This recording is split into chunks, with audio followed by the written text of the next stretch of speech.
Guys ये है एक पीवीसी पाइप। इसमें हमको होल करना था लेकिन हमारे पास ड्रिल मशीन नहीं था। सो हम लोग 775 डीसी मोटर से एक ड्रिल मशीन बनाएंगे। तो ड्रिल मशीन बनाने के लिए सबसे पहले हम लोग को चाहिए होगा एक हैवी क्वालिटी का ड्रिल चक, जो कि मैंने अमेज़ोन से ख़रीदा था 400 रुपीज़ का। अगर आपको इसका लिंक चाहिए हो तो आप कमेंट करके बता सकते हो। इस बॉक्स में हम लोगों को एक ड्रिल चक, एक एलन की और एक बिट टाइट करने के लिए की मिल जाती है।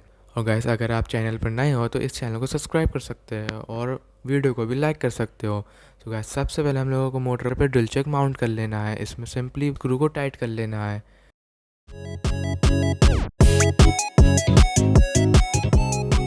एंड टेस्टिंग के लिए गाइस हम 3 mm की एक बिट ले रहे हैं। आप 1 mm से लेकर 10 mm के बीच में कोई सी भी बिट ले सकते हो।